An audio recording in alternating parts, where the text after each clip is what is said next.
All right. Hey, what's up, guys? So it's been a little while since we've done a live stream hangout, and I've been busy with videos and stuff. I had a little bit of a break this weekend, so I've just kind of been working on stuff around the house. And I don't usually do live streams on a Tuesday afternoon, but had a little bit of extra time this afternoon, so I figured I'd hop on and just say hi to everybody. So first things first, as everybody is joining, and also for those of you guys who are joining in the replay. Hey, what's up, Omer? So I guess a couple things that I want to address. So R7, I'm sure a lot of you guys are going to have questions about this. So I figure we'll just kind of talk all evening about R7 stuff, answer questions, whatever I can share with you guys, I will. I know a lot of you guys have been asking about Spectre testing. That is coming. One thing I want to say is with these ones, we've been finding they do seem more detectable than the R3. Now, that said, the beta versions, it seems like they're making some changes under the hood for the production ones. And so the production ones should have different results than what we're seeing for the beta ones, which is why I've been holding off. Now, that said, we've also been seeing some results with the Spectre testing where the one that I tested with apparently is less sensitive than some of the other ones that people had. And so I'm going to be getting some more Spectres in. So far, I've got 3 different Spectres that I'm going to be getting in. I've got 2 R1s, 2 R3s. I want to get multiple R7s. And so I want to do a big, loud and clear. Good. Glad the audio is good. I want to do a big repeat Spectre test, testing different Spectres to see are there variances between different models, Spectre 3 versus Spectre Elite, maybe 2 different Elites or 2 different 3s. Do they have different levels of sensitivity? So there hasn't been a lot of good information on the Spectre, and so I want to do more stuff with that. And so I know a lot of you guys have been asking about that, so I just want to go ahead and address that first off. The other big thing that I want to talk about is this weekend I'm planning on doing my first big radar detector test of the year. So R7 versus, where are all my detectors? Max 360C, IXC, Redenso Pro M. What else is down there? V1, R3, DFR9, Whistler CR97, Redenso XP, the Solo S4, because I'm curious how cordless ones are doing. I think there's 10 different windshield mount radar detectors. I posted pictures of it on my Facebook and Instagram. I know a lot of you guys have seen it already. But that's planned for this weekend. So today I've been spending time just updating all the detectors to the current versions, getting all these settings configured similarly. So like KA band filters off, segmented 258, just to get everything ready, turn off all the low speed muting stuff for the video so it looks better and I guess sounds better on the video. You can hear the ramp up and whatnot. So just kind of getting all that stuff dialed in so I can just plug the radar detectors in, put them on the windshield and start going. K40. So I'm actually looking at doing some of the K40s on when I get to the remote mount. So in my car, I've got Redenso RCM, NetRadar DSP, Max CI 360, and Stinger VIP.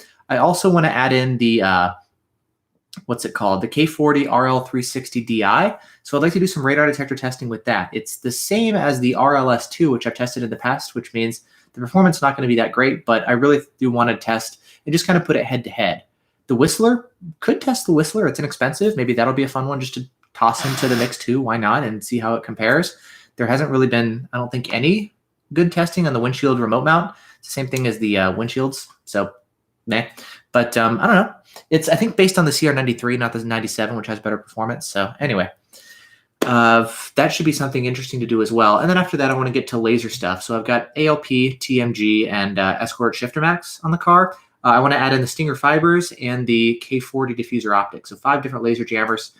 Throw them all into the car and do a big round of laser jammer testing. And then all the Spectre testing. So now that the weather is starting to get nicer, I can actually have a better shot of like, let's go out and get all the gear in and go do testing and bring people in and get cameras and everything and have the weather cooperate too. So now that that's going, I'm excited. So that's a lot of stuff that's keeping me busy. A little bit with dash cams and stuff. Where is it? Oh, I've got it back there. One of the new ThinkWare cameras that's coming out, the Q800 Pro, I've got it in the closet back there. It's the F800 Pro, just with 1440p instead of 1080p for the front camera. So I'm going to do a quick video on that. And that's actually going to be something I'm going to be giving away to you guys.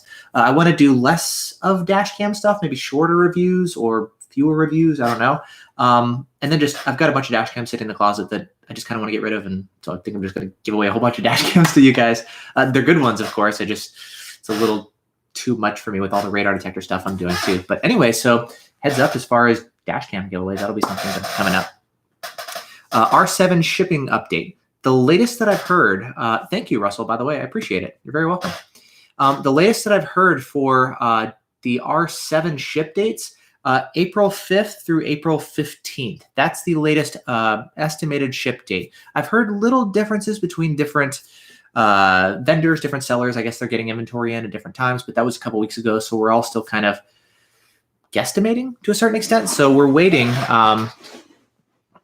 Yeah, so hopefully they're coming soon. And a lot of you guys are really excited. WD-40 for my chair. I know, I actually have WD-40 in the garage. And it's been kind of annoying because a lot of times I'm sitting here for my videos too, in front of that camera, and it's squeaking. And I've been like spraying the thing to try to get it quieting down, but maybe I need to get another chair or something. So I apologize for the squeakiness. Yeah, but you're totally right, Dwight. This is kind of annoying. Oh, and the same thing with the armrests. I can shake the armrest a little bit, and those shake too. So any semi-permanent 3M mounts available for the R7. eBay has some. They're super inexpensive, just like double stick ones that you can put right to your windshield. A lot of people have been using those. And the R3 one is probably going to be a little bit too short. So maybe they're going to make an R7 one. So keep an eye out for that. Hopefully they'll make one because that's a nice inexpensive alternative. And Cat in the Hat, a big thank you to you as well. And you're very welcome. Yeah, this is fun for me to spend time playing with toys for a living and share it with you guys, which I love doing. And the fact that you guys watch my videos and everything and support me, like the fact that you guys are active here and watching my stuff and part of it is the reason I'm able to do this for a living and spend my time doing this on a consistent basis and not have to go do something else for a living and then come back and make videos in my free time. So a big thank you to you guys for allowing me to do this and spend my time doing this and creating this for you guys. So really, thank you. This is all possible because of you guys. So thank you.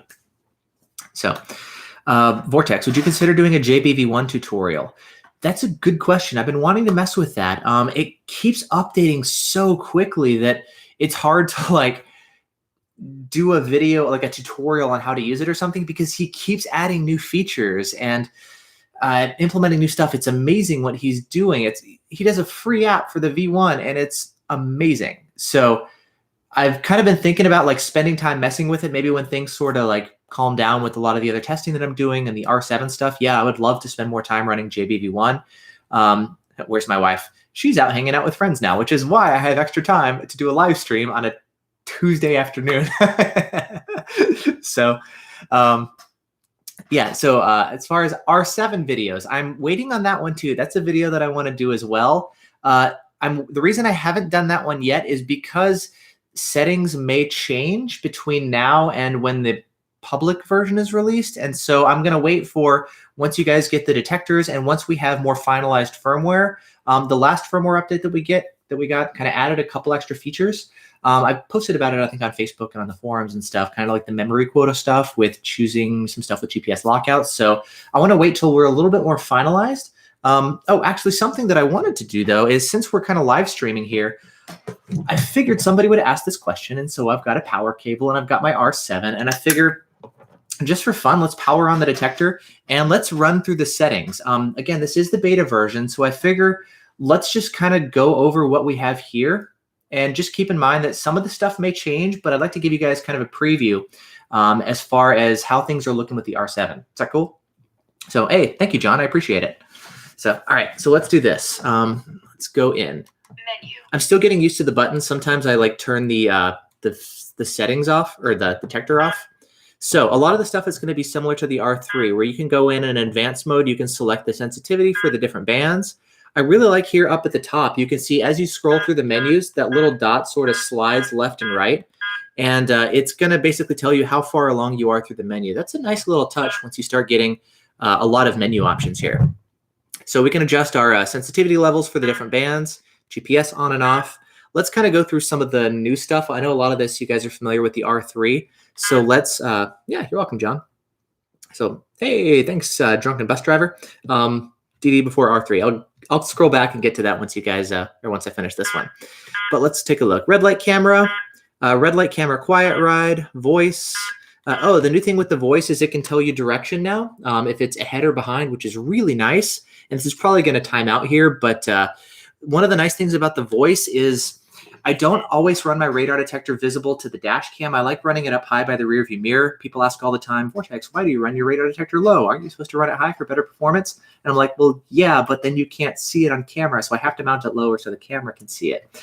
Great question. And so one of the things I love about this one is I can run the radar detector up high by the rear view mirror, and it'll actually speak the frequency, the band if I want, the direction, even front or rear. And that's super, super helpful because you guys just on my regular dash cam, my DR900S up front, it's going to speak all this stuff so you can hear when it detects in the front, or when it switches to the rear, it'll announce that, and I can pick it up in the dash cam footage, which makes that even better, which I really, really like. So that's something I've been finding pretty helpful. Menu. Anyway, this is the stuff that I usually edit out of my tutorials, is like I talk and then it times out and then I have to go scroll back to where I left off. So now I have to go scroll. So sorry about that. So KA frequency voice on, got that. So that's like the R3. Turn our bands on and off. Laser, K-band pop, MRCD. Oh, they've improved MRCD. The last firmware updates changed the MRCD performance to be similar to the R3 with 1.46 instead of 1.48. Basically, the best R3 MRCD support is now available here on the R7 as well. So it's equivalent to 1.46. All right, MRCD, KA band pop, K filter. So let's see what else is new. KA narrow, and you got KA segmentation and all that kind of stuff. Mute memory, we have this available now for KA band. So those of you guys who want KA band lockouts, that's available here, just like the R3. Color. Okay, so this is going to be one of the first new options. If we go in here, we can choose now the colors for the different arrows. So if we want, like, we can just choose what color each arrow is depending on the different band. So right now I've got K-band in yellow, for example. So that was something I really liked with the V1 with the concealed display.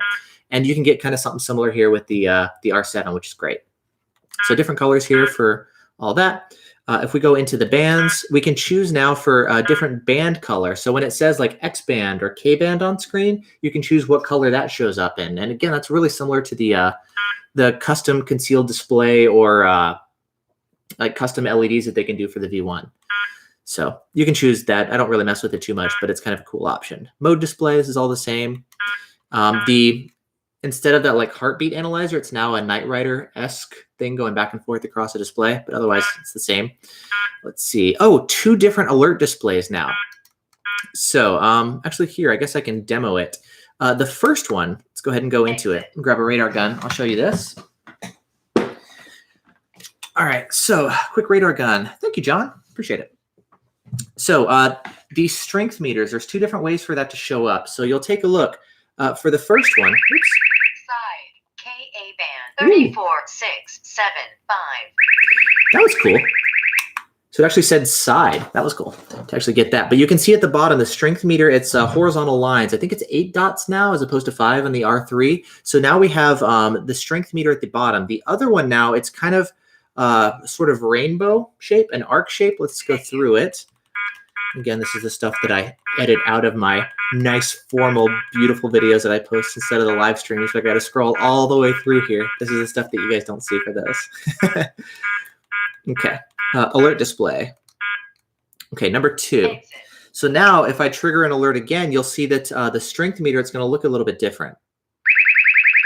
Side, KA band, 34675. You'll see how it's kind of an arc at the top of the screen like that. And then it kind of goes down like that as the strength reduces. But so now we have 2 different style displays for the strength meter. That's something new that we didn't have on the R3. So will this lock up too? We haven't had any lockups yet. Knock on wood. All right, so let's go through again. All right, so let's keep scrolling. Okay. Different tones for the different bands. That's all just like the R3. Auto mute. Oh, I need to turn that off. Well, I've been driving with it. I'll turn it off when I get to the test site. Auto mute volumes, dark mode. This is different since now we have an ambient light sensor. It's a little bit simpler. We no longer have any options to adjust with the time because now it's ambient light sensor instead of time and GPS based. So it's a little bit simpler here. There's fewer things. Any new colors, Duke? I think it's the same as before. We can go through. I haven't actually looked through all the colors, so Let's see what the colors are like. Colors: red, white, violet. Does it say purple or violet on the R3? I don't know. Blue, amber, which looks really similar to red. I don't know why they call it amber. Green, pink, gray, and red. So there's the colors here that we have on the R7. I think it's the same as the R3. You guys can double check for me. Have to be a beta male. I'm beta testing radar detectors.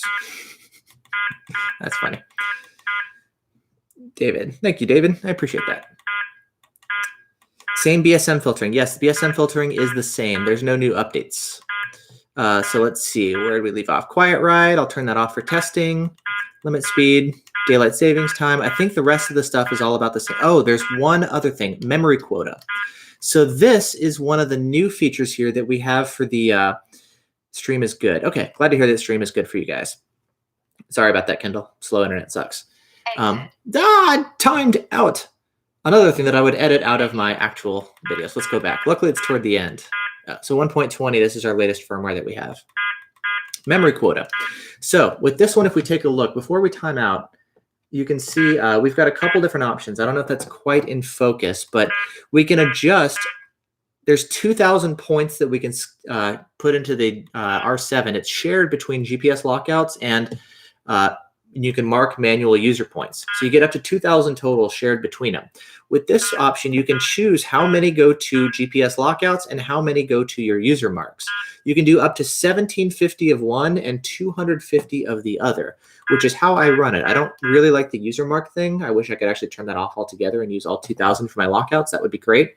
But you can do up to 1,750 of the lockouts and 250 of the user marks. And that's how I run it here on my detector. And that's kind of a new thing. We have more control over now how that works. And personally, I wish that, well, they would just give us a bunch more memory. Memory's pretty cheap these days, and give us like effectively infinite number of lockouts and manual mark locations. I think this is kind of a silly thing, to be honest. Like, I wish you just had thousands and thousands and thousands, 100,000 lockouts or 50,000 or whatever.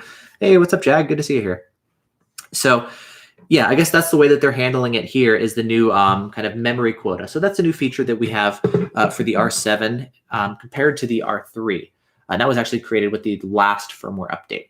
There's some more stuff like auto GPS or auto lockouts, which is not available yet. From what I understand, I believe that firmware, it's already written. They're just waiting for the patent to expire so that they can push a firmware update and give us support for the automatic GPS lockouts. So that's just a patent restricted thing, but that's going to be coming. So scrolling back, I know Drunken Bus Driver got a 9500X for me and my dad a decade ago, saved us many times. Awesome. R3 is so much better. Yeah. Too bad the smart cord is different. Yeah, I guess so. You can always get another smart cord, I guess. They're pretty cheap. They ship with one, or you can get like the smart hardwire cord. That way your mute button and remote LED work.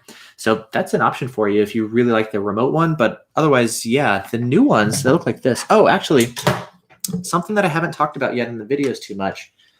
Where is it? I'll have to dig out the cable. I got so many power cables and stuff. No, oh, actually, this is it. Yay. So this is the new R7 power cable. It's a little bit different. They've improved the durability. The connector's a little bit different. And this part here, it's now at an angle. It kind of angles towards the driver. Maybe you can see it better like that. Similar to the R7.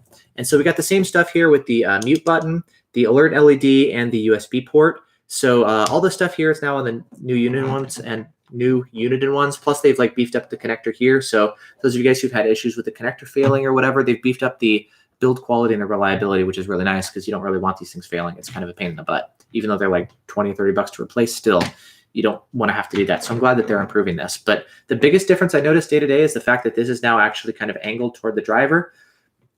But what you'll notice over time is the improved build quality. So, oh, and also a ton of people have been asking about, I'm not answering your questions. Yes, I'll finish this and then I'll get back to the questions.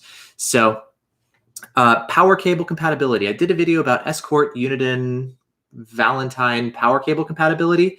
That will, they're all cross compatible with for power, but not necessarily for the mute button or for the alert LED. Watch the video on that. If you have an R3, the power is all compatible for the R7. All the Uniden stuff is still compatible, but you do have varying levels of compatibility for the mute button and alert LED if you're switching brands. And I've got a video on that you can search on my channel. So, whoo, cool. Okay.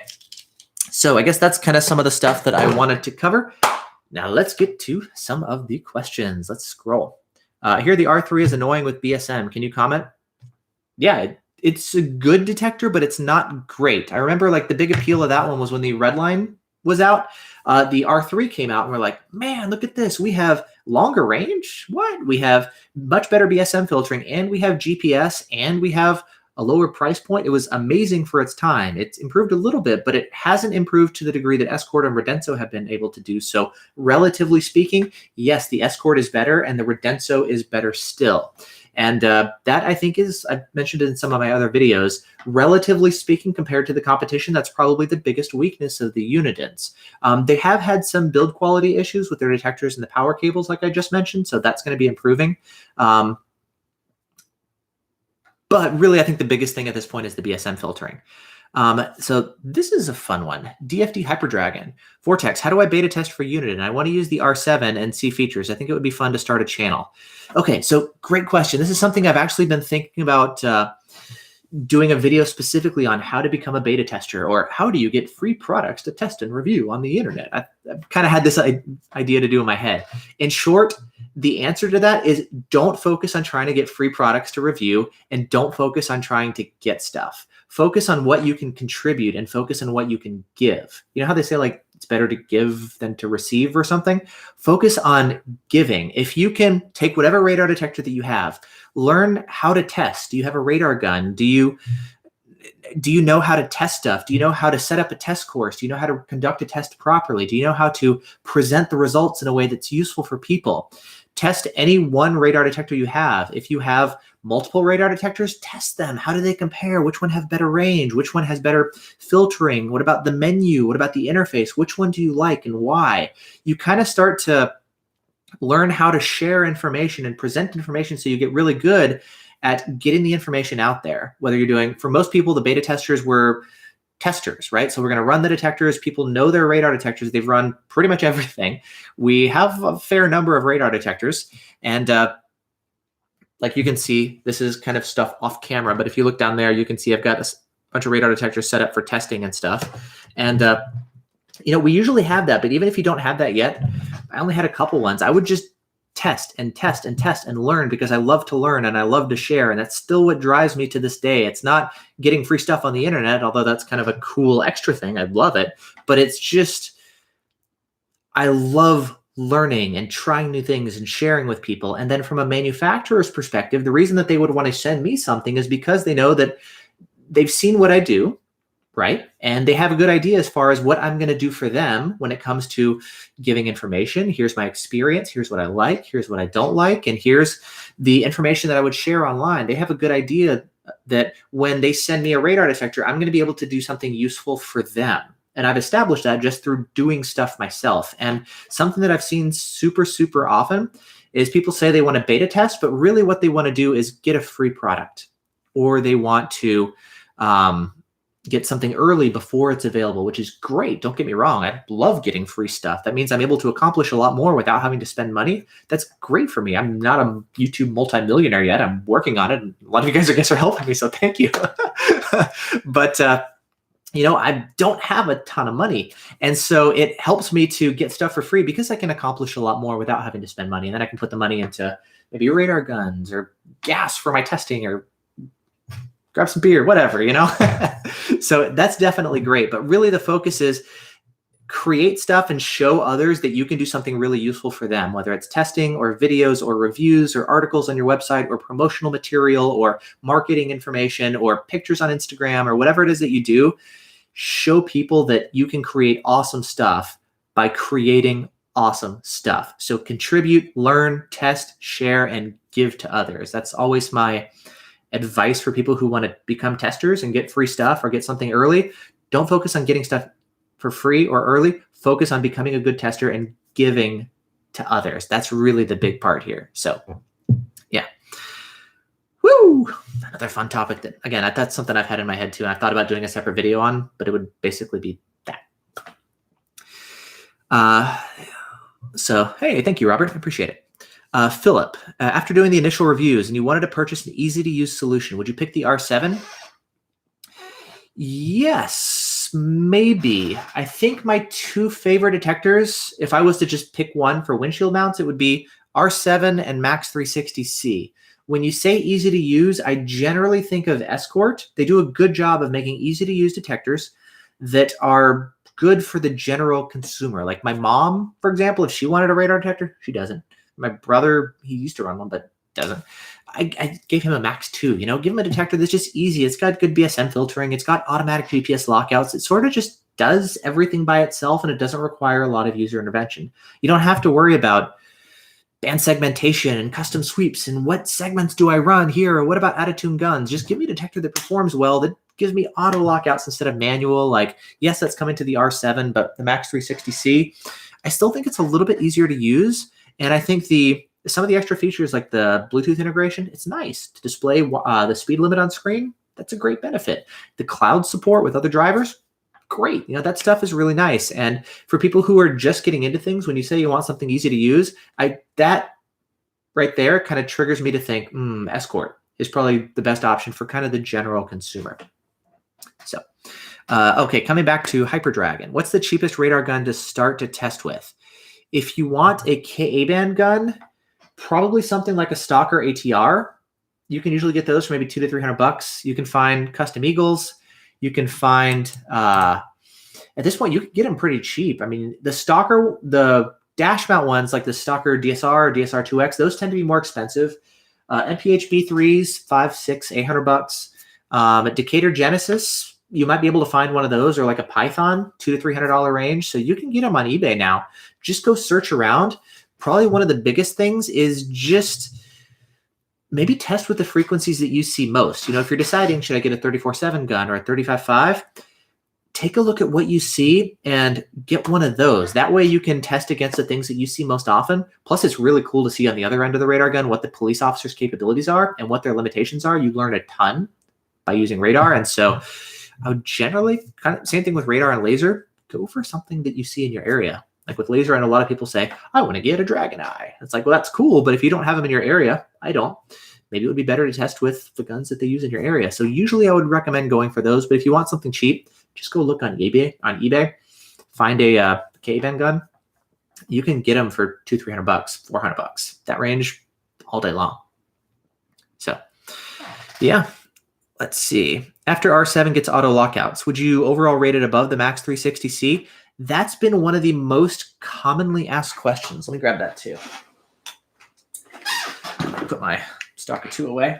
That's sitting in my lap. Okay, so these two, pros and cons. I have a whole list on my phone. Off the top of my head, without going through my notes, R7, I think, is going to be the one to get for range. For those of you guys who need the longest range performance, that is the big appeal here. Range, this is the one to get. For people who want maybe something easier to use, like we talked about, maybe the Max 360C. It's got the auto lockouts, but I know you were asking, what about when this one gets it already? The BSM filtering today is better here than it is with the R7.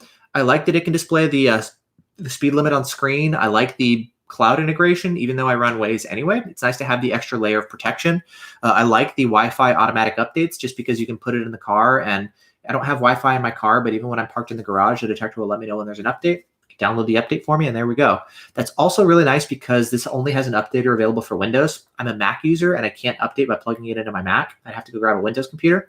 And so this one, I can upgrade over Wi-Fi, even if my computer, because I have a Mac, isn't able to update. So pros and cons. The biggest advantage here I see is the BSM filtering. The biggest advantage here I see is the long-range performance. So this probably is a better all-around detector for a lot of people, whereas this is going to be your better long-range, like high-performance detector. So if I was to really, really simplify it, that's kind of, I think, where things would stand. And that's, again, ignoring everything else like mount and build quality and speed limit display and Wi-Fi and MRCD support. That's I guess a big thing. MRCD support here, if you need it, it's obviously going to be much better here, considering here it's not available. So pros and cons to that, I don't need MRCD. And I find most of my detectors, 99% of what I see around here, it's constant on. And I see 33.8, 34.7, and 35.5. I get plenty of range with this. And so I a lot of times like running this to get the better BSM filtering, and I still get plenty of range. But if I need something higher performance, maybe I'll run the R7. So it's really kind of horses for courses, right? Pick the right tool for the job. There's no one that's going to be the best for everybody. Maybe there will be one day with like crazy long range performance, perfect BSM filtering, auto lockouts, Bluetooth, Wi-Fi, amazing build quality, completely RTD immune, arrows, ability to integrate with your phone for third-party apps, give an API, like all that stuff. I would love to see that. But until that day comes, and probably even once that detector's out, it'll cost $800 or $1,000, and people are like, well, I want a $200 detector. So even that detector is still not going to be the best for everybody due to budget limitations. But yeah, $2,000, who knows? For somebody to create that detector, please, Redenso or Uniden or Escort or Valentine, somebody create that detector. So once that comes out, that'll be the best for everybody, assuming you can afford it. It's not $2,000 or who knows how much. But in the meantime, we're kind of having to select between pros and cons and choosing what's the best based on what you need, which I guess not everybody always knows, especially if it's your first detector. You don't know what frequencies are in use in your area, and you don't know how much range you need or how annoying BSM falses are. So I guess that's a little bit difficult for people sometimes, but yeah.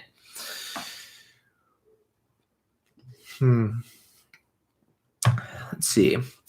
Regarding false alerts, is it to operate a certain frequency, so therefore in the frequency it's not a false alert? David's question. So sounds like you're asking about K-band false alerts and frequency stuff.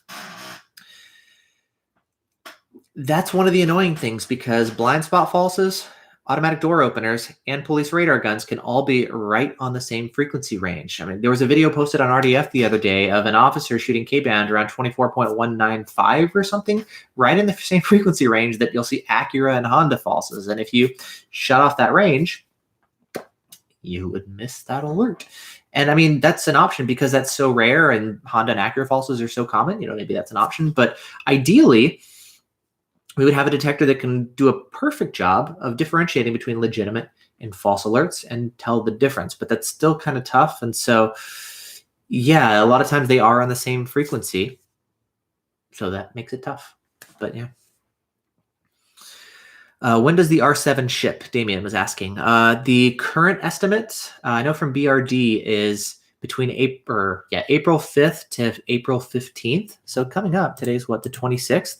So it's going to be coming up here soon. So yeah, I'm excited for you guys to get it and start trying it out and share your experiences and see what you think. Do you need K-band in Florida, or do you need it, what about Seattle? The best thing, I think, is the RDF GS. It's on RDF, the Radar Detector Forum Geographical Survey. Basically, people like you and me, we go online and we post what radar guns we see in our area, what laser guns, and it's a great reference to see what's in use in your area. It's a user-generated map. Just go onto the Radar Detector Forum. There's an option for the RDF GS. Click on that, and you can see pretty much what's in use in your area. That's a great resource. Hey, what's up, Freddie? Did you see my comment about the factory suction cup bouncing and vibrating? Similar to your blend mount Redenso XP testing comment. Yeah, that's a good question. So I have noticed that there are some vibrations. I have it in my car, so I can't grab it here.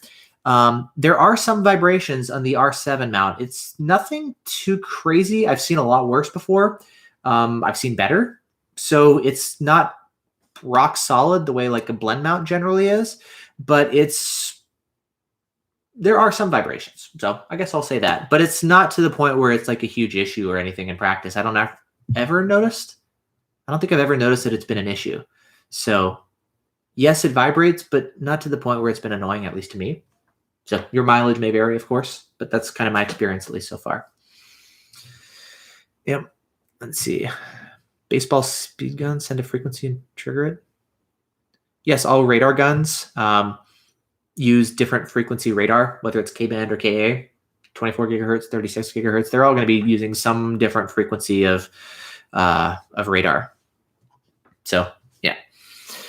Can you put a SIM card in the R7 or R3? That would be cool, I guess, to give it like LTE support or something. But no, there is no spot for a SIM card. There's no, yeah,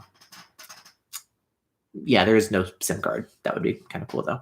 Would the R7 mount work in a Tesla Model S or a Model 3? Do you mean blend mount? I'm guessing you could search on blend mount site whether they support the Model 3. I'm not sure off the top of my head. You can always go take a look. Hopefully they do. Usually, I think with those ones, I know the Model S's have had some issues with blocking radar signals, but I would imagine that the less expensive Model 3 doesn't have that. It has a simpler windshield, so the radar signal would be able to pass through without issue.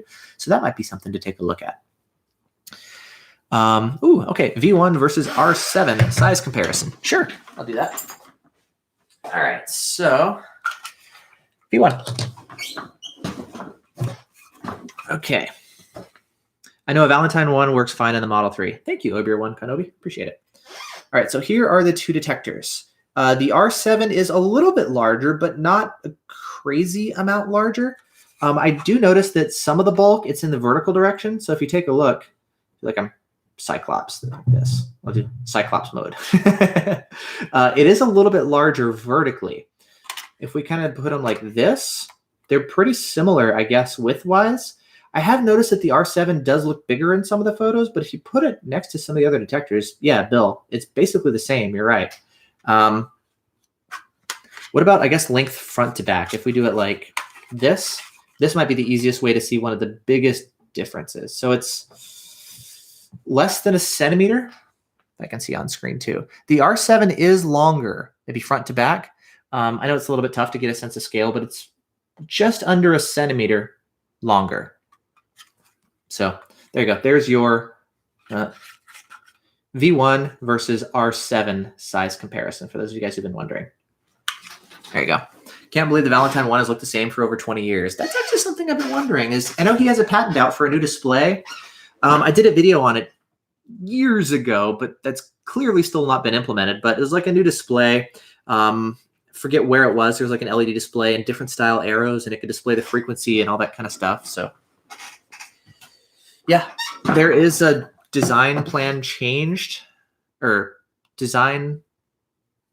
I forgot what I was going to say. There is a change in design plan. There we go for the Valentine 1, but V1 takes forever to update. So who knows when it's going to come out.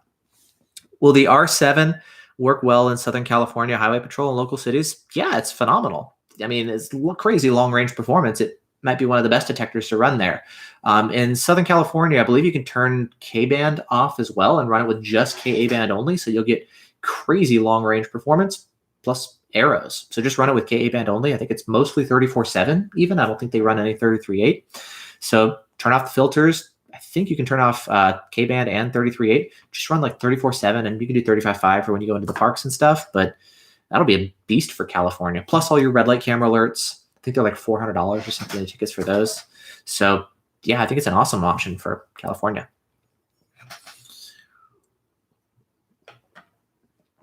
Yellow is wondering, how is the R7's performance with LiDAR in comparison to other detectors? To be honest, I have no idea. We haven't tried it. It's kind of one of those things where, like, even if it's great, who cares? You still need laser jammers anyway. And so you can spend a lot of time testing it. It's tough to actually do really good laser testing. So sensitivity testing, I guess. So it's kind of one of those that, like, we could spend time testing it, but when there's so many other things that are like really high priority that really do make a difference, that's what we're all spending time focusing on. And, you know, getting the bugs worked out or adding new features that we think should be out there. And so we're more focused on that than testing the laser sensitivity because it's not a huge priority. Even if it's great, we still need a laser jammer. So yeah. Robert, thank you, Robert. Appreciate it. What beer am I drinking? Got to change of pace. Usually I do IPAs and stuff. Today it's an apricot ale. Kind of nice. So something different. That's only like 5.1%. So that sucks. I usually do like 8%, 7%, 9%. But yeah. Does it display pulses per second for LiDAR? Oh, that's a good question. No, it doesn't. The Whistler is the only one that I know of that does that. I've got, it's over here. The CR97 can do that. And I got the CR90 sitting over there. But yeah, the whistlers can display the pulse rate, which is kind of nifty. Cool parlor trick. I've seen it be useful for maybe locking out certain false alerts for laser. If they're not able to do it with GPS, they can maybe lock out a certain range of pulse rates. If you go to like an airport or something and you're like, oh, hey, I see something that's maybe 250 would be bad. But I don't know, 800 pulses per second. I don't think there's any LiDAR guns in that range. You could maybe lock out that range. And that would be a way to do lockouts for laser without relying on GPS, which is patent constrained. So that's kind of a cool option. Yeah, Monas. What do I have to do to get a question answered? Sorry, there's a ton of questions going by. I would love to answer every single one. There's 220 people on the chat right now. So I'm trying to get to all the questions. I apologize. I'm not going to be able to get to everybody. If you do the super chat thing, that does highlight it for me and it kind of stickies it on my screen. So I'm able to see that. So if you have a really pressing question, that's always something that you could do is try the sticky chat option. And that way I'll definitely get to it. But in the meantime, there's a ton of stuff going by. And so, yeah, I'm not going to be able to get to everybody unless it's like rapid fire. What's the best radar detector in your opinion? The Max CR360, Uniden R7, Max 360, Rtd or RCM, depends on what you need. How many bogies can the R7 track simultaneously? 4. Do you think the R7 is worth it comparing the price? Yes, maybe, depending on how you need it. You know, if I try to do it like that, auctioneer style, that might be a little ridiculous. So I want to give you guys a little bit of time of day with the questions. So yeah, a lot of questions going by. Anyone know the exact dimensions and measurements of the R7? No, I've got a measuring tape upstairs. Maybe I could post it on the forum if you guys really, really need to know or something. But yeah, are radar detectors legal in California? They are. Laser jammers are not. Radar detectors are. They're only illegal in Virginia, Washington, D.C., and then the whole thing of military bases and commercial vehicles and all that kind of stuff. How's my dog? My dog's doing great. He's just asleep down here at the base of my feet instead of on my lap, which is kind of convenient because now I'm able to move more easily and get up and grab stuff, which is kind of nice if he's not on my lap. But yeah. Auto lockout patent expiration, June of 2019, I believe. So it's coming up. What is it now? March, April, May, June. So sometime within the next 2 to 3 months, the patent is expected to expire. And once it does, Uniden and anybody else is going to be able to release an update to, do auto lockouts. Best laser jammer if you live in NYC. ALP. It's kind of the standard recommendation. Yeah, it's standard. If you're looking for the best, ALP. Simple. Let's see. Rudenso is working on GPS lag time. Yeah, I do find sometimes there are the Rudenso's GPS, it takes a little while to get a lock. Or I don't know, the RCM and the Pro M, for whatever reason, the GPS is not as good as some of the other ones. So it's different from GPS lockouts. This is just, it takes a little bit longer to get a lock. So that can happen. Maybe that's just a hardware limitation. I don't know what kind of GPS stuff they're using, but that is something that I've noticed. Escort Live update yet? I know, that's been a really common question. We saw it at CES and it was supposed to be out in February. I think February, and it's almost the end of March. And yeah, it's been delayed. And from what I understand, it just continues to be updated and fixed and refined. And it's kind of one of those things where I know everybody always wants to know, and the manufacturers set dates. And then if they need to push back or they're not ready to release, do they release early and then get a lot of bad press on the initial launch? You know, they say you don't get a second chance at a first impression.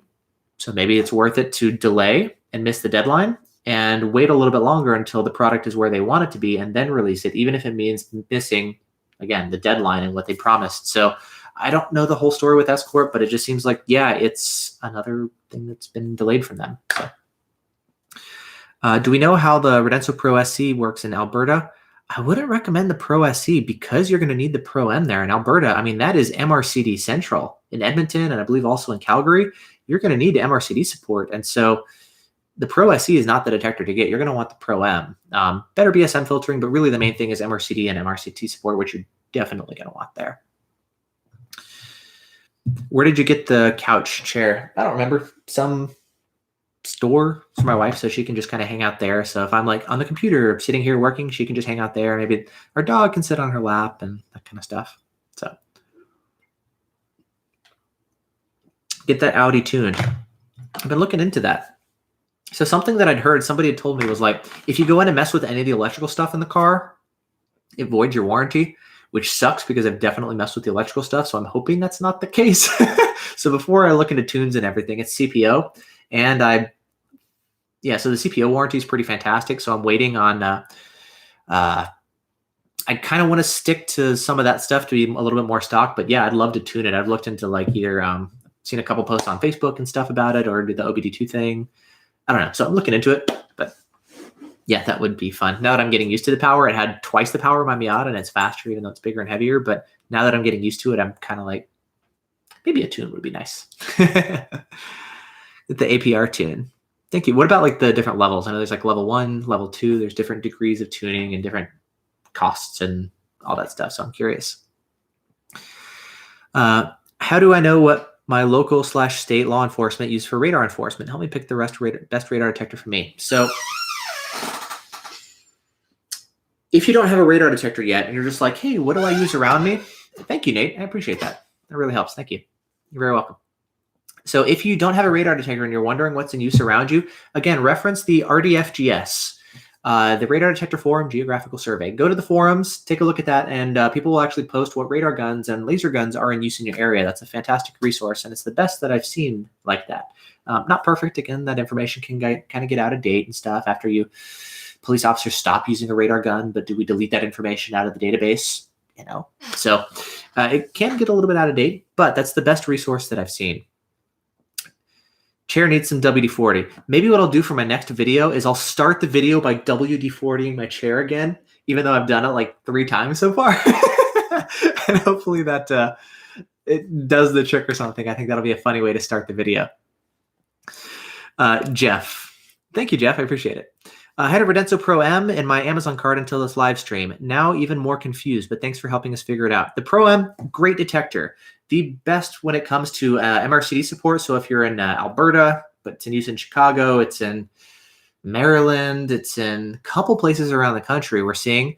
And the BSM filtering, the blind spot filtering, it is the best out of any manufacturer, bar none. So let's grab it. Pro M. Here it is. Little teeny tiny guy. Oh, so this will be funny. You guys want to see like something crazy? There you go. Look at this. Pro M and R7. Very different in terms of size. It's a very compact detector. So here's Pro M and R7. So this thing, it's really small. So great detector, great BSM filtering, the best that's around. Dallas, Texas also showing MRCD. Yeah, so if you're looking for something really future-proof, this is the best one that I've seen. So looks like a Radio Shack special. I know the build quality and especially the buttons here on top, they're not raised. I know it's a little bit tough. Maybe there we go. I can get the light on them. And there's no like little dots or anything, so it can be tough to kind of press the buttons. Something that they've changed in software, which I really like, is now when you get a signal, any one of the 3 buttons can now mute a radar signal. You don't have to press like just the middle button or whatever it used to be. So now at least any one of those. But something that I'll do sometimes by accident is like I'll try to lock out a signal, but instead I wind up like turning off the detector or going into the settings or something because I pressed the wrong button. But that's more me just because I'm constantly using detectors and I don't have as much time always to like get used to it as if I was running one detector for a long time. So I run into that issue sometimes, but if you're running it because it's your only detector and you're not a lunatic like me with tons of different detectors, that's not actually an issue in practice and you figure it out quick. So yeah. Jeff, I'm in Los Angeles. Lots of false alarms. Shut off K-band. You don't need it there. Get rid of all the false alarms. Just run it in KA band only and laser only. Ninja Master. Is Valentine 1 adding MRCD? So this is an interesting question. I went to Edmonton a couple years back, and I tested the Stinger and the V1 and the Max 360 and the Redenso and a bunch of different detectors because I was curious to see this for myself. So I drove up there, beautiful drive out through Jasper and Banff National Parks, like gorgeous. So went up there to go check it out. And thank you, Xenon. I appreciate that. The Valentine 1 can detect the MRCD, but, and it's a very big but, not in a way that's actually useful for 2 reasons. Number one, you have to disable all of the filters, which means it's going to go off like crazy on K-band. It's going to be falsing to anything and everything. And so when it goes off to K-band for MRCD, it's going to be like, hey, this is the 1,000th K-band alert this hour. You're not going to pay attention to it. Plus, because it's alerting as K-band and not uniquely as MRCD, you can't tell that it's actually MRCD, whereas the other detectors can tell you this is not a normal K-band alert, this is multi-radar. And so, yes, the V1 can detect it, but only with all the filters disabled, so you get a ton of alerts, and it doesn't differentiate, so you wind up getting no unique alert either. And so you want a detector that has both good K-band filtering and unique alerts for multi-radar, of which the Valentine one can do neither. So yes, it can technically detect it, but not in a way that's actually useful. Yeah. Let's see. I have an Escort 8500 X50. What do you recommend for a replacement? Okay. Tell me about your experience with it. What do you like about your detector, and what do you not like? Do you need longer range? Do you need automatic GPS lockouts built in without having to go through your phone and do Escort Live? Do you want better BSM filtering? Do you need an undetectable detector? Do you want arrows? It's one of those things, Danny, when you've got a detector, awesome. Once you're ready to upgrade, definitely tell me a little bit more as far as what you like and what you'd like to have different, and that'll help me give you a better recommendation based on your direct experience instead of just giving you a generic recommendation. So it's always something helpful.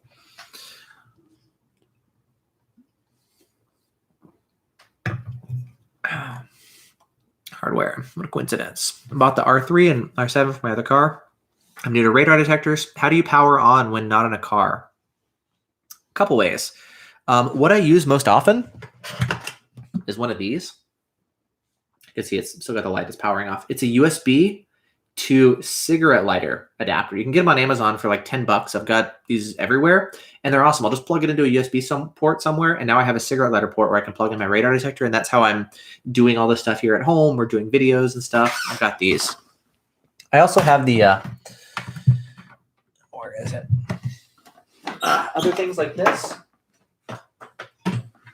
Thing doing live. I'm bending down, picking stuff up. So these things, it's like AC to cigarette lighter. These are great, but they're more expensive. And these things put out, so this one does like 10 amps. You don't need 10 amps in a radar detector. You need like half an amp or something. So these are way overkill for any sort of radar detector, but they're good if you need something with like beefier power requirements.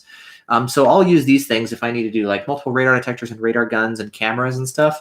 Maybe I'll do this, but honestly, it's overkill. And once I got the USB adapters, I don't really use the AC ones too much.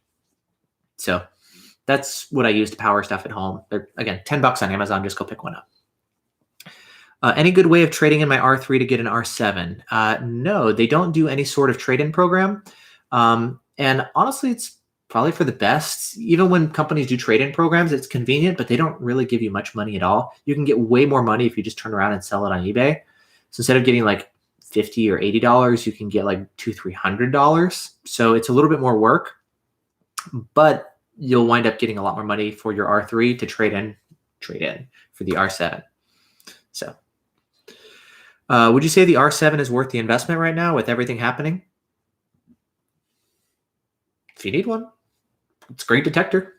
It's always a weird thing to say worth the money, because I think that's a very subjective thing. What's your budget? Can you afford it? The R3 can still work just fine. Do you need the extra features of the R7? Do you want arrows? I certainly do. Honestly, at this point, I don't plan on running my R3s anymore. I'll just put it that way. I mean, the R7 can do everything the R3 can, but better. Why do I need an R3? So I guess if that says anything. The R3 is smaller. I will give it that. The R3 is smaller, and I like that. And the mute button is in a better place. It does have me kind of wishing I had like a remote mute button for my detector. But yeah, the R7 pretty much does everything better than the R3. So my R3s and R1s will be over there looking great in the background of my videos, collecting dust and being used occasionally for testing as a reference to see how the R7 compares against. But that's probably all I'm going to use my R3s for. So how much memory does the R7 have as far as lockouts? Up to 1,750, which is a weird number, I know. If you maybe like rewind the video and go back to the point where I talked about the memory quota, and we actually took a look at the different features, I explained why that is. But yeah. Can you fix the side arrows through firmware on the R7? What do you mean by side arrows? It already has side arrows, just like the V1 or the Max 360 or 360C. So there's nothing really to fix, I guess. Yeah. Do you have a Stalker DSR 2X for testing? I used to, and it was one of my favorite radar guns. I loved it. But I wound up selling it. I don't remember why. And I haven't picked one up just because they're kind of pricey. So, but I would love to get one. I usually use the Stalker 2, which is probably my favorite radar gun. I don't think I'll ever sell it. The Stalker 2 MDR, this thing is a beast and I love it. So if I had to sell everything except one, I would probably keep this one. But I'd love to get a DSR 2X again. That was cool. It's a great radar gun. Stalker makes some good radar guns. Should I ditch my V1 for a new R7? Not necessarily. I mean, of course, the R7 is going to have longer range and blah, blah, blah. But the V1, pair it with JBV1, and you got amazing features. Or if you got iPhone, get V1 driver, you get your auto lockouts already, which the R7 doesn't even have yet. It'll get later. The R7 has longer range and isn't going to require a phone for a lot of those features and more modern display and stuff. But pros and cons. There's a ton of people who are like V1 fanatics and like, R7 is great, but I love what the V1 can do, especially with the third-party apps. So again, it's one of those things where there's not a single right answer for everybody, which I wish there was. Do you plan on testing the R7 on X-Band? I don't. I've actually sold my X-Band gun. I had it and I never used it. I planned on it, but you wind up, I don't know, I want to test all the KA bands because that's what I see around here. K-band is tough because there's so many different filtering options and speed-based variable sensitivity and all the stuff that K-band is a big bucket of worms, and X-band is used so rarely that testing takes a lot of time. And X-band is important, I know, for a few people, but for a very small selection of the population. So it's not something that I'm personally going to spend a lot of time testing. But yeah, so this is one of the things for those of you guys who love to see X-band testing. Grab an X-band gun on eBay and go out and do some tests, you know, where there's a couple testers who are really active, but we can't do everything. There's a lot of things like X-band, for example, that would be great. And I would love to see more X-band testing. And I would love to see other people go out and spend their time so I don't have to do it. Just like you guys wish that I would go out and spend my time so you don't have to do it, you know?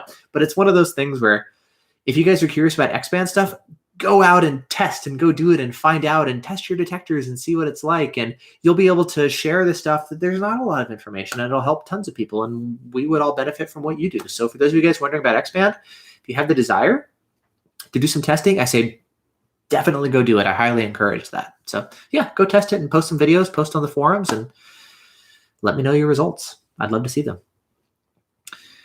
The Max 360 has independent side arrows. Yes, it has front, side, and rear arrows. So does the Max 360C, so does the V1, and so does the R7. They all have front, side, and rear arrows. They don't have independent left and right arrows.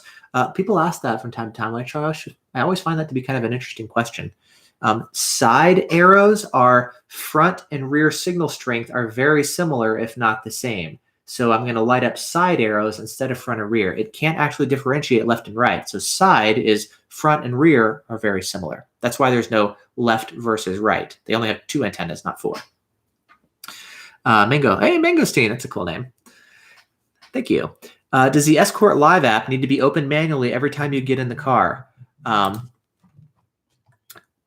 Or does it connect automatically or seamlessly to the phone at any given time? That's a good question. So in theory, I'll tell you, in theory, the app will always be running in the background. And so it'll just work. But in practice, there are times when it doesn't reconnect automatically and I have to go in and relaunch the app or reboot the detector and get him to reconnect, I guess is probably a better word. And yeah, so there are times I find where you do have to reconnect, which I think is probably one of the benefits of getting a detector that has Wi-Fi, like the Max 360C, is you don't have to worry about some of the, well, is it connected or is it not? Am I getting the cloud alerts? Am I getting the speed limit on screen? You know, if it's connected over Wi-Fi and you have Wi-Fi in your car, you don't have to worry about it reconnecting to your phone. So if you have Wi-Fi in your car, maybe take a look at a Wi-Fi detector because you're not going to have to worry about that. So yes, in theory, it should always reconnect, but in practice, doesn't. Hopefully, actually, this is something I've been wondering. The new version of Escort Live, I would love to see better reconnectivity and automatic relaunching in the background. That I think would be a really cool update for the new version of the app. So hopefully the new version will actually improve upon this. Samuel Grossman. So will we ever see Waze integration in a radar detector? Yes. If you get a V1, and you have an Android, and you run JBV1, it can actually go out to Waze, it can go out to Waze and pull their information and display that on screen. So on your phone, you've got your radar detector alerts with the frequencies and the arrows and direction and all that stuff integrated right there with your Waze alerts. It can't report to Waze, but it can pull information from it. So that's the closest thing I've seen to currently today. Escort Live and Waze used to integrate years ago, but they don't today. You can get Waze integration with JBV1 for the V1. That's a pretty cool capability. So otherwise, they'd have to do some, licensing and access their API and all that kind of stuff, which I don't know if Waze is open to that.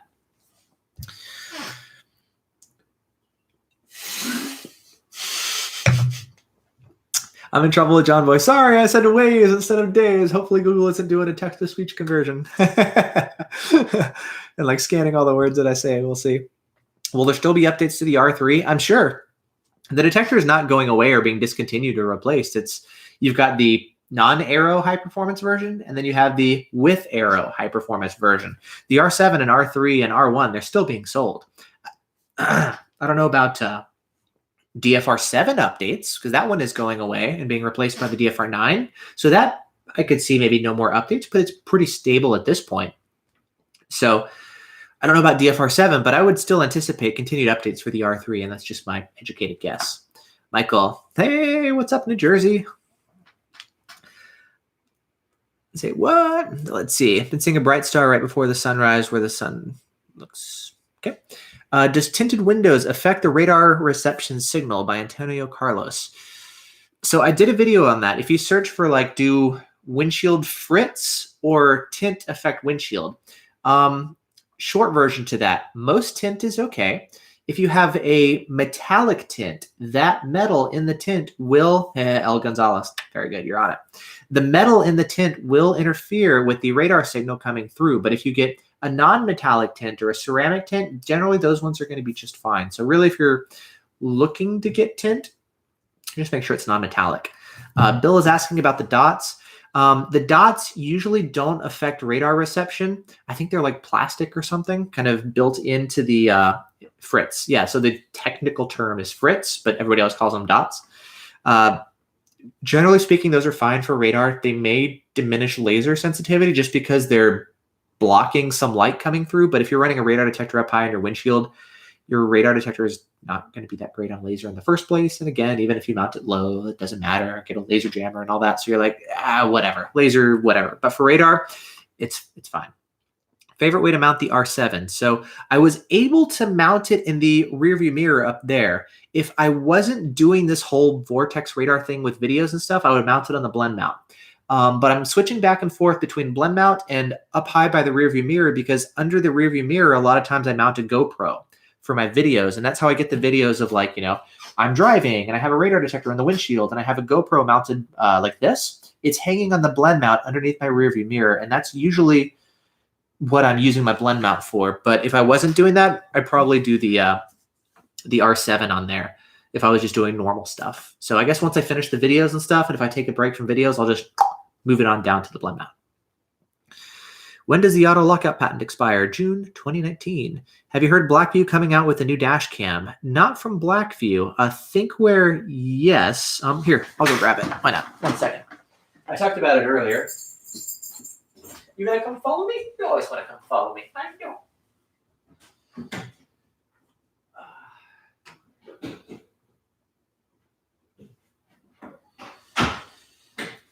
So I know Blackview is going to be coming out with their, DR750X? It's the DR750S with LTE built in.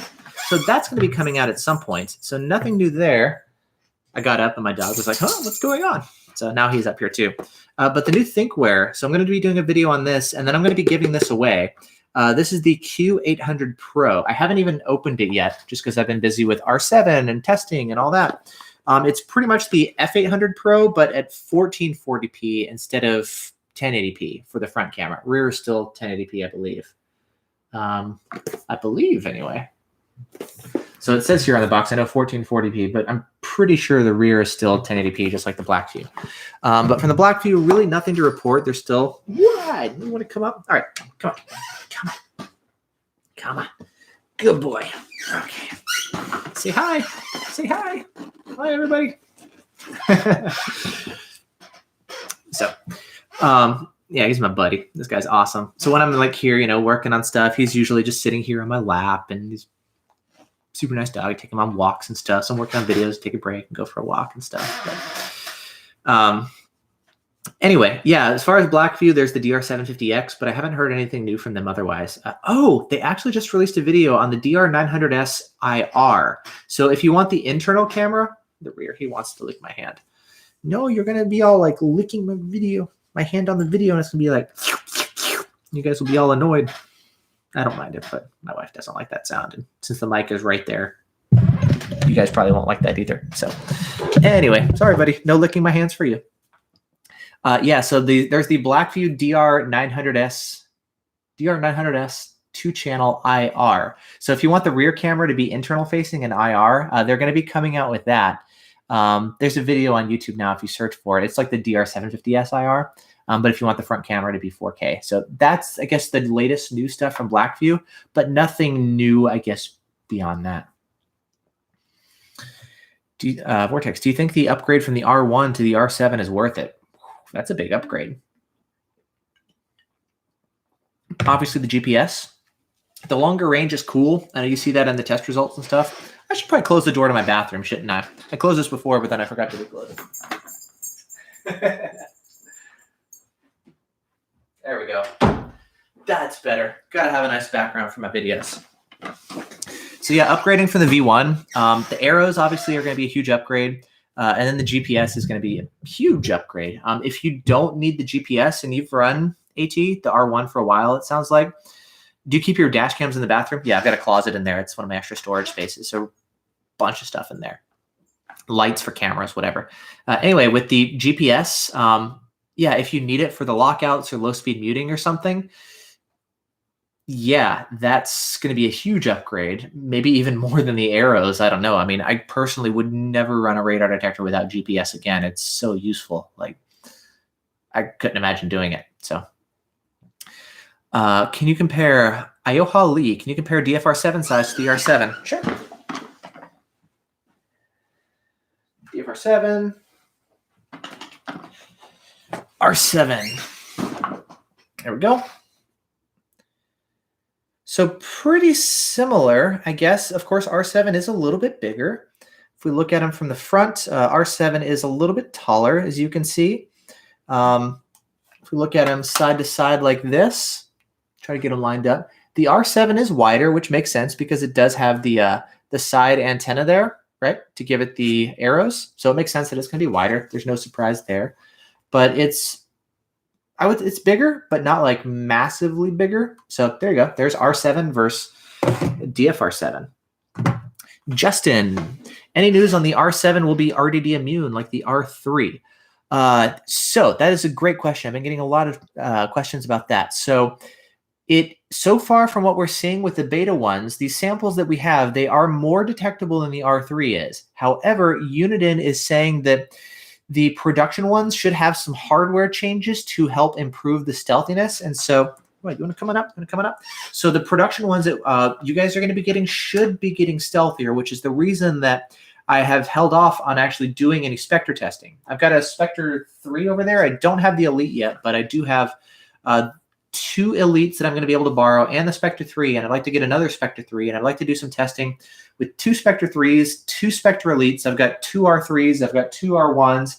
I'd like to get several production R7s and actually do all that testing to see, is there any variability between R-series units, between Spectre units? Are the 3s more sensitive than the Spectre Elites? Are different copies of Spectres, do they have different levels of sensitivity? Like, there's been some concern about that because the Spectre Elite that I tested with seemed to be less sensitive than some of the other Spectres that are out there. And that's been an area of concern. So we've been talking about this on the forums. And yeah, I've got a number of Spectres that I'm going to be getting in as soon as these are available, the R7s. So that's going to be an upcoming test that I want to see. And so that's why I haven't done the test yet, even though it's something that I really want to test, and a lot of you guys have been asking about that. So for those of you guys wondering about RTD immunity, so far with the beta samples, the R7 is more detectable than the R3, but that may change to some extent. I don't know how much. That may change to some extent with the production one. So we're all just kind of waiting to see. And I'm wondering, just like you guys, what we're going to be able to see with the production R7. So that's the latest on the RTD immunity. Are the false alerts on the R7 significantly worse than the Max 360C or the V1? I honestly haven't run the V1 in a while, so I couldn't tell you. But the Max 360C is a little bit better than the R7 from what I've seen. Blend mount, doing a black view and radar detector. So people have asked about this a lot. It's too bulky up there to do both a radar detector and a dash cam. There's not really a good way to make it fit. I have seen people actually get two different blend mounts to do like a radar detector and then the dash cam kind of off to the side.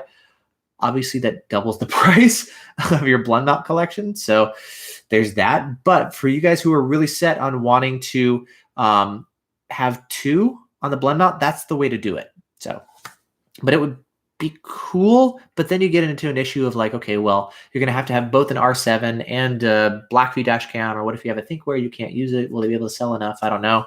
Is it too bulky to fit on there? I don't know. Cool idea, but I think it would be a little bit difficult to implement. So, yeah. Scott, so this is an interesting one. Okay, so this is a good question. I've been wondering about this. Escort Max CI versus R7. Would you go with just the R7? If I had to have one, maybe Max CI, just to have the better BSM filtering. I like the integrated thing. It's kind of cool. I don't use the laser jammer integration. Well, actually, I take that back. I do use it for posting alerts to the cloud, but then I had the ALPs actually do the jamming. The Escort, it's obviously a lot more expensive. I think with arrows, it's like $2,400 instead of $600. And it's nice to not have anything on the windshield. That is a plus.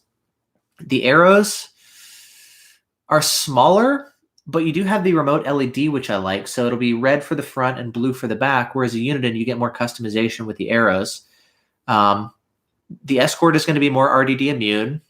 Escort, obviously more expensive. I like the speed limit thing, and the Bluetooth is cool on the Max CI. So, yeah. I mean, if it goes to testing, I've tried actually running the two side by side, R7 and Max CI 360, and I've seen some weird stuff going on as far as interference, where like one detector puts the other to sleep, or even vice versa.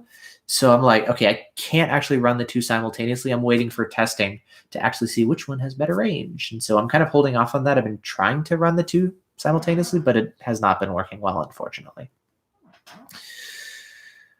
Let's see. As far as BSM, do the Max CI, do the haircut deal or basically cut the frequency? I don't think they like kneecap the performance on range. I do think the only weird thing that I've seen with the Escorts is it really hampers range at very low speeds on K-band, but that's not necessarily a bad thing. The reason I'll say that is if you're driving around in a parking lot, if you're running it in auto mode, not in highway mode, the detector will filter out most automatic door openers without relying on low-speed muting or GPS lockouts. It just like doesn't alert to them at all. But as soon as you switch into highway, it starts going off. So at low speed, it's really attenuating the signal. But as soon as you start getting up to driving speed, then you start getting some of the alerts. Now, that said, I have noticed some situations where I can drive past an automatic door opener in a shopping center, and the Escorts will filter them out, whereas some of the other detectors will alert to them. So to some extent, yes, Escort is reducing the sensitivity at lower speeds in auto mode with their radar detectors, whereas some of the other detectors are not. Pros and cons. It's a quieter detector. Those are different than a constant on radar gun. So again, yeah, but that's what I'm seeing with the Escort ones. So Mimi, you were asking about that. Let's see. I have blinders. Todd Childs. Cool. I used to have blinders before my ALPs upgraded, and I've been very happy with that upgrade. Let's see. Some other cool questions that we can scroll through. Oh, this is one that I wanted to get to. YOLO swag for Jesus 420. Vortex, have you thought about adding a solar power in your car to power the batteries that power your dash cam? Okay, so I've done that in the past, and I want to talk about that to power the dash cams. Clay, you're welcome. Oh, yeah, I'm glad that was really helpful, the ALP stuff. And yeah, that'll be awesome to see you guys at another session. Clay, so I actually saw him. There was like a car group, and we all met up there to talk radar detectors and laser jammers and brought out some guns. We tested cars with jammers, and Clay did a private session with me, and we went over like a lot of this kind of stuff to help him get all set up. So yeah, what's up, Clay? Good to see you. But anyway, coming back to your question earlier about the solar panel. So I haven't tried it to power a dash cam battery because those things take at minimum 5 amps. A solar panel puts out half an amp, maybe, on a USB port. It doesn't put out enough power to like really charge those battery packs. Now, half an amp could be enough to run a dash cam instead of the battery, so you could use it for parking mode. In the daytime, if you don't have a battery pack, your dash cam could theoretically run indefinitely, at least in the daytime. I tried it with one dash cam, one data point, so not a very complete one. But what I found with the Anchor solar panel and whatever dash cam I used years ago when I tried it out, it didn't work. The issue that I found is when you switch from nighttime to daytime, the sunlight slowly starts to build, and there was never like a on time when it turned on the dash cam. The dash cam, even when it was getting power in the sunlight, never turned on and started recording in parking mode. And again, that was just the one dash cam. Maybe other dash cam and solar panel combinations will work better to where when it goes into sunlight, the dash cam will actually turn on. So that was a weird limitation that I ran into, and it kind of like let the air out of my tires a little bit with that whole test. So I've tried it, and it would work better for powering the dash cam itself and not trying to do anything as far as battery packs. Rover T is Trevor backwards. You guys are being silly. Any conventions that you're planning on attending on the East Coast? Nope. CES and SEMA are in Las Vegas. I've looked at maybe Knowledge Fest, maybe going to one of those. That could be cool. I know they vary. They're like in Texas or wherever they are kind of around the country, but not any conventions that I know of on the East Coast. So. Edward, what happens when the 1750 point memory gets full? That's a good question. I'm not actually sure if it starts overwriting old user points, which is what I think happens on the R3, or if it just stops letting you save new user points. I think, this is just my guess, I think it starts deleting the oldest user points and replacing the newest ones, thinking maybe you created those however long ago and you don't live in that part of the country or drive there or something. So that's my guess as far as what they're doing. But I don't actually know what happens for once you use up all of them. But that's a good question. I'm curious too. Let's see. Can you show us your radar detector shelf collection? It's a little bit empty right now because I have a lot of the radar detectors down here on the ground. As you can see, they're all down there because I'm getting things set up for testing. I've got some of them here that I've been grabbing for videos. And so it's a little bit of a disorganized mess because, well, videos, and I need them. I'm getting everything prepped for testing this weekend. So it's not all in one place to like show you all pretty my collection right now. But yeah, there's some there. There's some up here. There's remotes. There's some are in the bag there. Radar detectors all around. Some in the closet, which you guys thought was funny. So yeah, radar detectors around. Let's see. Does the R7 feel solid? Alex is asking about. It feels pretty good. The Max 360 does feel a little bit sturdier. This one does feel a little bit lighter. I know a lot of people have been asking about R3 versus R7. Pull the mount off that. Weight-wise, surprisingly similar. I think Brainstorm posted some like exact measurement in grams or something. This is heavier, of course, but not exceedingly so. And it is plastic, this one. Button feel feels good. It's not like military build quality. It's plastic, not metal, but it doesn't feel cheapy, I guess. Maybe this part does feel a little bit kind of thin and cheap just because there's nothing behind there, but It feels fine. I mean, you got it up in your windshield and you're not really like messing with it too much, except to maybe hit the mute button or something. So it feels all right. I'm not going to like give it an A+ for build quality, but it's not bad. I mean, I don't really feel any issues with it. It's just a little bit plasticky. So somebody was asking about the motorcycle stuff. Yes, there is a headphone jack on the side right there. So it'll be, when you have it mounted like this, it'll be on the left side of the detector, for those of you guys who need to know that. How did the buttons feel as far as quality? Feel fine. There's a little bit of, if I was to describe the button feel, it's kind of soft, like not gooey or anything, but it kind of like sinks in a little bit and then it clicks. Good button feel. So I like it. They feel good. And a little bit more click on the side buttons compared to the top buttons. So I guess that's the difference with the button feel here on the detector. Use mono earplug only. I think that was a limitation on the original Redline. I don't think you have to use the monos on the R series. I think you can use stereo headphones and it's not going to like damage anything. How do you update the firmware on the R7? It's the exact same as the R3. Same. I think you're probably going to need like new update software. But it's the same exact process. Same type of software, read the current version, load in the new firmware, update. It does it. Recovery mode is an option if you need it. So yeah. Is this the most hyped radar detector in your mind? Maybe. I don't know. I mean, it's a cool radar detector, but it's just, I guess, the R3. Everybody loves like range. It's cool. It's longer range than a Redline, and that's awesome. But that's not the only thing that's important. I mean, I know a lot of people have been asking about, I love the long range, but, you know, when it was just R3, I love the long range, but I don't have arrows. Can somebody make this with arrows? And then boom, Uniden's like, okay, here you go. And they make the R7. And so people, of course, are going to be really excited.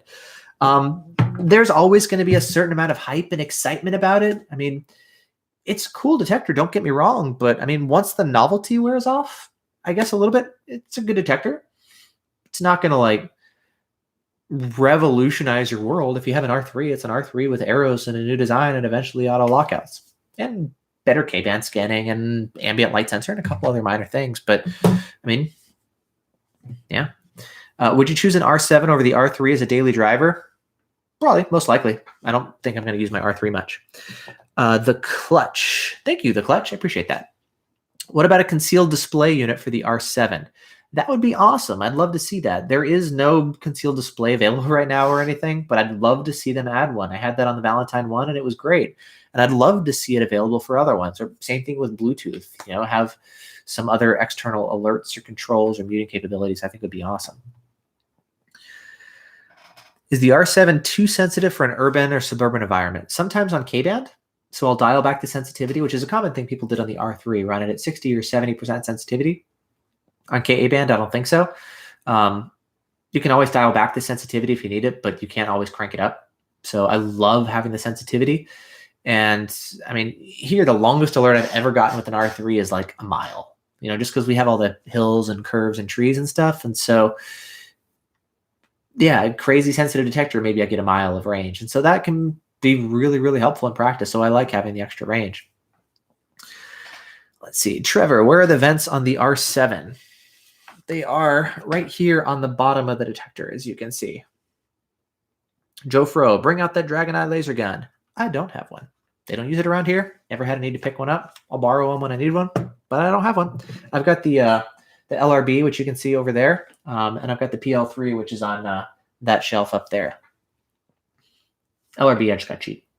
Cool, but the PL3 is what they use around here. I'd like to get a TrueSpeed S because they use that around here too. So I'm just kind of saving for like a good deal on one, but I'd love to have a TrueSpeed S. Ideally the SXB, that would be great. Let's see. I noticed that your black view is fairly close to your R3 and R7. Any issues with GPS? Nope. I haven't had that. Some people have had issues with that, but I haven't. Mangosteen, you mentioned that one Uniden engineer is leaving the company. Nope, he is not an engineer. He is not the engineer. He is the product manager. Kind of think of him as the head honcho in charge of the company. So people have been asking about this. Cooney was not an engineer. He's the guy who's basically saying, all right, here's the design specs. Here's what we want the detector to be. All right, engineers, that we're outsourcing this to, you guys go build this, go create this. So when they say, no, we're not going to do that, he's going to say, this is important. We need to get this done. We need updates for our customers. Here's what they're requesting. Here's what you guys are wanting. This needs to get done. And they're like, well, yeah, we don't think it's important. He's like, get this done. So he was great at executing and getting the stuff available to us. However, so he's gone now, and yes, he's at Redenso, and that was a big area of concern. But something that I'm really happy to see is Uniden has replaced him now. There's a new guy that's on board, and he was actually the guy who helped create the old, for those of you guys remember, this is before my time, before I got into radar detectors, but the GPS RD, Uniden used to have a detector with kind of like a basic version of GPS lockouts years ago. And then he left Uniden and started doing similar stuff in other companies. But he's actually come back now, and he's been involved with us as beta testers, helping get things going. So yes, I'm still happy to see what he's doing. The only thing I can say so far is he does communicate a little bit less, but as long as he still gets stuff done and the detector still gets updated, awesome. So that'll be great to see. Yes, so I'm still excited. I'm not super concerned, and I'm really glad that Uniden has replaced him. So that's been really good. So it looks like they do have another good person on board, but we're still going to have to kind of wait to see how updates and everything get handled. It's a little bit of a question mark, but hopefully he's able to do a good job and really execute and deliver. So we'll see. But I am optimistic. Shits and giggles. Thank you. Oh, thank you. I appreciate that. So no, this is more of an R7. See, do you think Redenso will come out with arrows? That's a great question. I think it's only natural for Redenso to say, well, Valentine has arrows, Escort has arrows, Uniden now has arrows. Well, Redenso will want to do arrows. Now, John, Redenso's owner, has been kind of hinting at some of this kind of stuff online, talking about kind of development, and he's been giving a lot of us an inside look on the development process, which has been awesome, and it's been very surprising. A lot of this stuff, it's not exactly what we would think. There's a lot of limitations that the radar detector companies face, which is why they're kind of limited in what they're able to create for us. So that's been interesting to see, but I think it would totally make sense for Redenso to come out with a new detector that does have arrows. Hopefully, I'm looking forward to it. I think it would be fantastic for them to get, good long range performance plus BSM filtering, plus arrows, plus their awesome MRCD capabilities. And heck, throw in Bluetooth while they're at it and give us support for third-party APIs, just like they're able to do for the Valentine 1. Throw all that in there. That could beat the R7 and the Max 360C. Easy. Make it Rtd immune. If he could build all that, I mean, anybody can do that. But if Redenso does it, I think it would totally make sense for them to come out with the detector with arrows. That's one of the things that they don't have right now. And I would love to see them come out with it, and fingers crossed. So yeah, I'm really optimistic to see what Redenso is going to be doing going forward. They've got good people in the company. They've got a good atmosphere within their group. They've got great employees. I think that's a very exciting thing. People sometimes ask, like, Vortex, why are you saying such good things about Redenso? Like, are you sponsored by them? And it's funny, people ask that sometimes. They're like, no, I just actually think they're doing awesome stuff, and they've got a great foundation, and they're listening to their customers on the forums, and they're proactive, and they're doing whatever they can and doing really cool stuff. Like, I'm very optimistic with them. I'm hoping for the best. So yeah, hopefully Redenso comes out with arrows, and I think it's probably just a matter of time. We'll have to see. But, well, looks like somebody's home, so that's probably my cue to go. So, all right. Well, thanks so much, guys. It's been fun. We've been hanging out for about an hour and a half. So, yay. Hope you guys have a good night. If you enjoyed this Tuesday evening live stream. Thanks so much for tuning in, all your support, and for being a part of this with me. So have a good night, everybody. And I will, stay tuned. Testing is going to be coming this weekend, and I'll have the videos up next week once I get all the results up and everything. But yay. Good night, everybody. I'll see you guys later.